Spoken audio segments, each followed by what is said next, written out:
Hi everyone! Welcome back po again sa atin pong channel, Miss Rox. Sa mga hindi pa po nakakapag-subscribe, pindutin lamang po ang notification bell at subscribe button para maging updated po kayo palagi sa mga story na ibabahagi namin sa inyo. Maraming salamat po. Tahimik ang bahay sa dulo ng kalsada, sa bahay ng San Lucas. Isang simpleng bahay na may maliit na bakuran at matataas na mga puno sa gilid. Dito nakatira si Doktora Elisa Romero, 36 na taong gulang, isang respetadong doktor sa isang pampublikong ospital. Biyuda na si Elisa sa loob ng 3 taon. Ang asawa niyang si Mr. Ray ay namatay sa isang aksidente. Simula noon, natuto siyang mabuhay ng mag-isa. Wala siyang anak. Walang madalas na bisita. Trabaho at bahay na lang ang naging mundo niya. Sanay na siya sa katahimikan. Tuwing umaga, maaga siyang umaalis. Tuwing gabi, uuwi siyang napakatahimik ng bahay. Sa ospital, kilala siyang seryoso pero mabait. Isang Lunes ng umaga, may dumating na lalaki sa bahay niya. Si Nathan o Tantan, 29 na taong gulang, galing ng probinsya. Payat pero matikas. Moreno at halatang sanay sa mga mabibigat na trabaho. Inirekomenda siya ng isang kasamahan ni Doktora Elisa sa ospital. Isang lalaking masipag, walang bisyo. Dok, maayos yan. Napakabait ng binatang yan. Sabi ng isang doktora, na naging tauhan din minsan ang binata. Kaya naman tinanggap ni Elisa. Sa totoo lang, hindi siya sanay na may kasama. Pero napansin niyang simula kasi nung mawala ang asawa niya, masyado nang napapabayaan ang bahay. Kailangan niya na ng tulong at ng mag-aalaga dito. Pagdating ni Tantan, bit-bit lamang nito ang isang malaking backpack. Magandang umaga ho, doktora. Mahina at magalang na bati nito. Tumangulang si Elisa. Dito ka natitira. May maliit na kwarto doon. Ayusin mo na lang. Aalis na ako at may pasok pa ako. Opo, sagot ni Tantan. Walang reklamo, wala nang tinanong. Umalis si Elisa nang hindi na lumilingon pa. Sa unang linggo, halos walang usapan sa pagitan nilang dalawa. Gigising ang binata ng maaga. Magwawali sa buong bakuran. Magluluto ng almusal. Maglilinis. Pag-uwi ni Elisa, nakahanda na ang mga hapunan. Maayos na ang bahay. Salamat. Minsan ay nasabi ni Elisa. Wala hong anuman. Sagot ni Tantan. Hanggang doon lang. Pero napapansin ni Elisa ang mga maliliit na bagay sa paglipas ng araw. Hindi ginagalaw ni Tantan basta-basta ang mga gamit nang hindi ito nagpapaalam. Tahimik din tong binata. Hindi ito mausisa. Kapag nagtatanong, diretso kong sumagot. Kapag walang nagtanong, tatahimik lang. Isang gabi na umulan ng malakas, umuwi si Elisa ng basang-basa. Pagpasok niya sa bahay, may nakahanda na agad na tuwalya sa may upuan. Mainit na ho yung tubig sa banyo, sabi ni Tantan mula sa kusina. Napatingin si Elisa sa kanya. Paano mo nalaman? Kapag po umuulan, madalas po kayong gabing umuuwi. Wala nang sinabi si Elisa.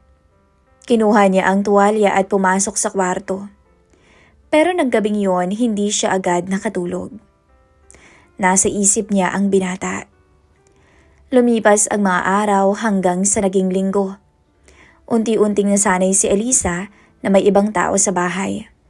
May ibang kumikilos sa umaga. May ilaw kahit wala siya. Isang Sabado na wala siyang duty. Nagising siyang may amoy ng sinangag.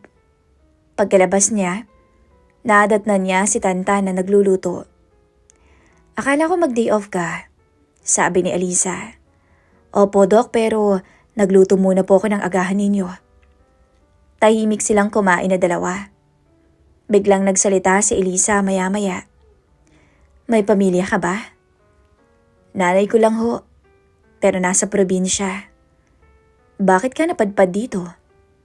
Saglit na natahimik si Tantan. Para magtrabaho.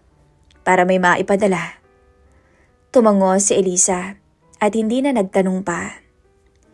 Isang hapon, umuwi si Elisa na pagod. Mahaba ang duty dahil may pasyenteng namatay. Tahimik siyang umupo sa may sala. Hindi niya namalayang lumapit si Tantan. Doktora? Mahinang sabi nito. Gusto niyo po ba ng maiinom na tsaa? Tumango si Elisa. Inabot ni Tantan ang tasa. Saglit na nagtagpo ang kamay nila. Mabilis na binawi yon ni Elisa nang makaramdam siya ng kuryente. Salamat, sabi niya. Gabi-gabi, napapansin ni Elisa na mas madali na siyang nakakatulog. Hindi na ganoon kabigat ang dibdib niya. Hindi na ganoon katahimik ang bahay. At hindi niya maamin sa sarili, pero inaabangan na niya ang binata tuwing umaga.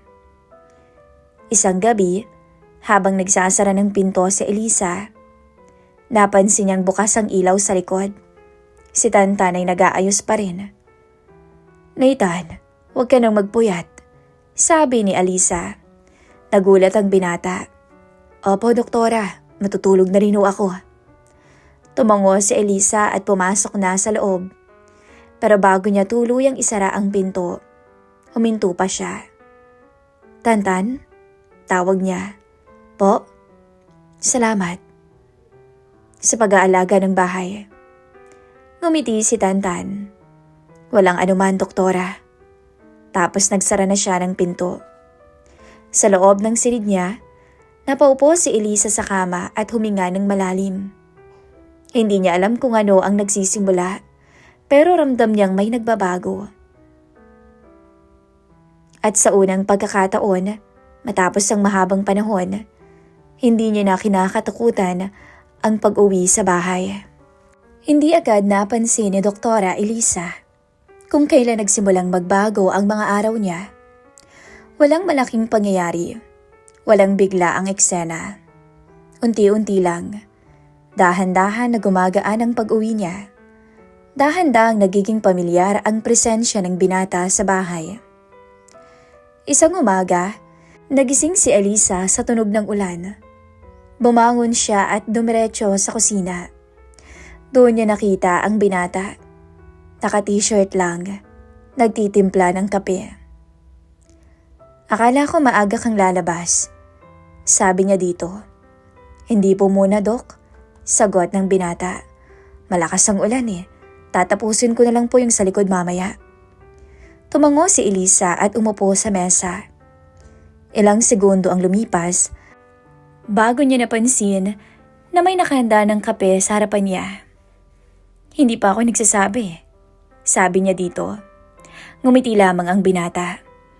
Hindi niya alam kung bakit pero napangiti na rin siya. Sa mga sumunod pang araw, naging mas madalas na silang magkasabay. Hindi puro salamat at opo na lang ang usapan. May kwentuhan nang nagaganap. Kumusta na ang nanay mo? Ayos naman po. Namiss mo na? Opo, pero sanay na rin naman akong malayo sa kanya. Isang hapon, umuwi si Elisa na may dalang mga papeles. Umupo siya sa sala at agad nagbasa. Ilang minuto pa lang ang lumilipas nang lumapit si Tantan. May dalang baso ng tubig tsaka biskwit. Magmerienda po muna kayo. Kanina pa kayo nandyan eh. Napatigil si Elisa at napangiti. Nang mga sandaling yon, may kung anong dumadampi na sa dibdib niya. Sabado nang maghaya si Elisa na mag-grocery sila. Hindi siya talaga sanay na may kasama, pero hindi niya alam kung bakit kusang lumabas sa bibig niya na magpasama kay Tantan. Tan, samahan mo ko. Mag-grocery. Opo, Dok. Sagot agad ng binata. Sa loob ng grocery, si Tantan ang nagtutulak ng cart habang si Elisa ang kumukuha ng mga kailangan. Parang ordinaryong eksena lang, pero para kay Elisa, may kakaiba. May nag-aabot na ng item para sa kanya. May nagtatanong kung sapat na ba. May kasabay na siyang naglalakad. "Doktora," biglang sabi ni Tantan habang nakapila sila. "Mahilig po pala kayo sa matatamis, no?" Napatingin siya sa cart na may mga tsokolate. Paminsan-minsan, pag na-stress ako. Ngumiti si Tantan. Natawa si Elisa na lang. Paglabas nila umaambon. Isang payong lang ang daladala ni Tantan. Pinagkasya na lamang nilang dalawa ang sarili. Magkalapit ang kanilang mga balikat. Tumatama ang kanilang mga balat. At parehas silang nakakaramdam ng kakaibang init. Kuryente na dumadaloy sa kanilang katawan. Kinagabihan, nanunood si Elisa ng balita sa sala. Naupo naman si Tantan sa kabilang upuan. Nag-aayos ng mga gamit nung biglang mawalan ng kuryente. "Brown out?" tanong ni Elisa. "Sandali lang po," sabi ni Tantan. Tumayo ito at kinuha ang flashlight. Sa liwanag nito, nagtagpo ang tingin nila. Saglit lang pero sapat para mapansin ni Elisa kung gaano kakalma ang mukha ni Tantan kapag seryoso to. "Nakakatakot, ang dilim," biglang sabi niya. "Teka't kukuha lang ako ng kandila para hindi kayo matakot," sabi ni Tantan. "Hindi na. Okay lang. Dito ka na lang." Umupo ulit si Tantan pero mas malapit na ngayon. Tahimik ang paligid. Napakadilim. Walang ilaw. "Doktora," biglang sabi ni Tantan. "Pwede po ba akong magtanong?"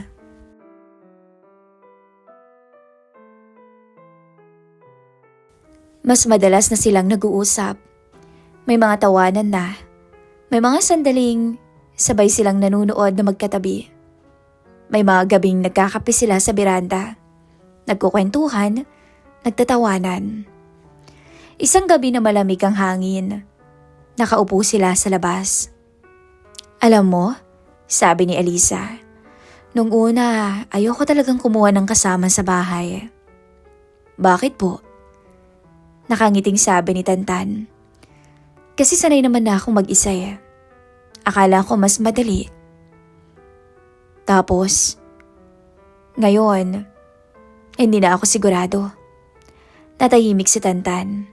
Hindi siya nagtanong at hindi rin ngumiti. Pero nanatili siya sa tabi ni Doktora. Biglang lumakas ang hangin ilang sandali pa. Napayakap si Elisa sa sarili. Hindi na nagdalawang isip pa si Tantan. Inabot niya ang jacket niya at nilagay sa balikat ni Elisa. "Salamat," mahina niyang sabi. Tapos nagtagpo ang mata nilang dalawa. Mas matagal na ngayon. Pareho nilang alam na may namumuo. Isang damdaming dahan-dahan, pero totoo. Pagpasok ni Elisa sa kwarto niya ng gabing yon, napaupo siya sa kama. Nakahawak siya sa jacket ni Tantan. Napangiti siya sa kanyang sarili nang amuyin niya ang jacket nito. Amoy lalaki. Mabango kahit amoy pawis. Sa kabilang kwarto naman, si Tantan ay nakahiga na rin, pero nakatitig sa kisame. Tahimik ang gabi pero pareho silang gising. Pareho nilang alam na hindi na to basta-basta at hindi na to basta amo at trabahador. Hindi rin to basta pagkakaibigan lang. Isang gabing napakatahimik. Parehong pagod sina Doktora Elisa at Tantan. Maaga silang umuwi mula sa kani-kanilang ginagawa at pareho nilang nararamdaman ng kakaibang bigat. Nasa kusina si Elisa, nakatayo lang, nakatingin sa lababo. May kung anong gumugulo sa isip niya mula pa noong nakaraang araw. Mga tingin, mga sandaling magkatabi sila ng binata. Mga pagkakataong masyado ng natural ang presensya ni Tantan sa buhay niya. "Dok?" Tawag ni Tantan mula sa likod. "Kumain na po ba kayo?" Umiling si Elisa. "Ikaw?" "Kakatapos lang po." Tumango siya. Lumapit si Tantan at kinuha ang baso sa harap niya. "Tubig po." Tinanggap ni Elisa ang baso. Nagtagpo ang kamay nila. Saglit lang yon pero pareho nilang naramdaman ang init at kuryenteng dumaloy sa kanila. Hindi agad bumitaw si Elisa. Nagkatinginan sila, parehong seryoso. May sasabihin ka ba? Tanong ni Elisa ng diretso. Napahinga ng malalim si Tantan. Sabihin mo na. Gusto ko ho kayo. Matagal na. Derechahang sabi ng binata. Biglang natahimik si Elisa pero hindi siya nagulat. Para bang matagal na rin niyang hinihintay na marinig yun mula sa binata. Akala ko ako lang. Sagot niya. Umupo si Elisa sa may sofa. Si Tanta nasa tabi niya. May pagitan pero hindi na tulad ng dati. May ilang segundo ng katahimikan bago nagsalita si Elisa. Alam mo ba kung bakit ako nabiyuda? Tanong niya. Umiling si Tantan. Bigla lang siyang nawala. Simula nun, sinara ko na ang sarili ko. Akala ko sapat na ang trabaho. Akala ko kaya ko na. Hanggang dumating ka. Ngumiti si Elisa. Malungkot pero totoo. Tumayo siya at lumapit sa binata. Tantan, sabi niya, kung lalapit ka sa akin, siguraduhin mo lang na hindi ka uurong. Dahil ayoko nang masaktan ulit. Tumayo si Tantan at lumapit din kay doktora. Hinding-hindi ho, sagot niya. Humarap si Elisa. Magkalapit na sila ngayon. Ramdam niya ang init ng katawan ni Tantan. Ang paghinga nito. Kung gagawin natin to, dapat malinaw. Hindi ito laro, Tantan. Sabi niya. Tumango ang binata. Alam ko. Wala nang ibang salitang sumunod dahil hindi na kailangan. Dahan-dahang nilagay ni Elisa ang kamay niya sa dibdib ng binata. Ramdam na ramdam niya ang mabilis na tibok ng puso nito. Kinakabahan ka ba? Tanong niya. Oo, sagot ni Tantan. Isang hakbang pa, inilapit ni Elisa ang sarili niya hanggang sa magdikit na ang noo nilang dalawa. Pagkatapos, isang halik ang sumunod. Isang mahabang halik, maingat at punong-puno ng emosyon. Hindi ito biglaan, hindi sila nag-aalangan. Para bang matagal na nilang hinihintay ito na dalawa. Nang maghiwalay ang labi nila, pareho silang huminga ng malalim at parehas na pangiti. Hindi nila namalayan kung paano sila napunta sa kwarto ni Elisa. Walang pilitan, walang tanong na hindi nasagot sa tingin pa lang. At nung araw na yon, wala silang sinabi sa isa't isa na hindi totoo. Walang pangakong hindi sigurado. Puro yakap, puro haplos na may pag-iingat. Isang gabing hindi puno ng ingay kundi pag-unawa. Hindi lang ito basta pagnanasa. Ito ay dalawang taong matagal na nagkulang sa lambing, sa presensya, sa pakiramdam na may kasama. At sa unang pagkakataon matapos ang mahabang panahon, muling may nakasalo sa kama, si Doktora Elisa. Halos isigaw niya ang pangalan ni Tantan dahil sa tindi ng tinatamasa. Ramdam niya ang halik nito na bumababa sa kanyang leeg. Hindi siya makapaniwala na muli niyang malalasap ang sarap ng may kasamang lalaki. Sa ilang taon na pagiging biyuda, sinubsob niya ang kanyang sarili sa pagtatrabaho. Pero ngayon, heto siya. Kahalikan ang kanyang boy. At ngayon ay pinapaligaya siya ng tunay. At alam niya sa kanyang sarili na hinding-hindi niya makakalimutan ang naganap ng gabing yon. Kinabukasan, nauna siyang nagising. Napatingin siya kay Tantan habang natutulog to. Walang pagsisisi sa dibdib niya. Takot, oo, pero hindi pagsisisi. Bumangon siya at nagtimpla ng kape. Ilang minuto pa lang, narinig na niya ang yabag ni Tantan. Magandang umaga. Sabi nito na may konting hiya. Ngumiti si Elisa. Magandang umaga. Tahimik silang umupo sa mesa. Hindi ko alam kung ano tayo ngayon, sabi ni Elisa.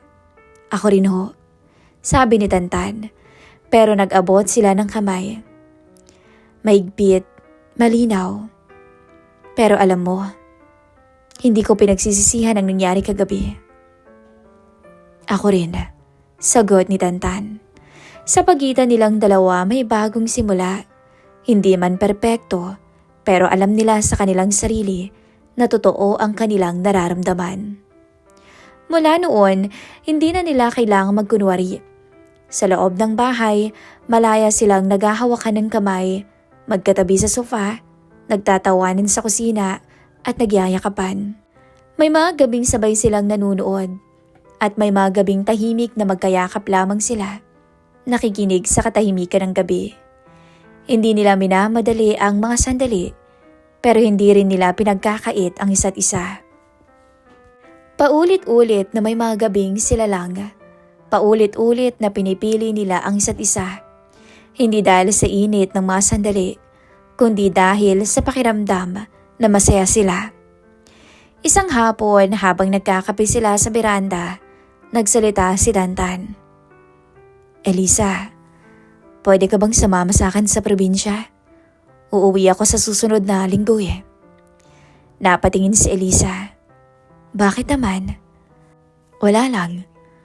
Gusto lang kitang ipakilala kay nanay. Sagot nito ng diretsyo. Yun eh, kung okay lang sa'yo. Hindi na nagdalawang isip si Elisa. Napangiti dito. Gusto ko yan.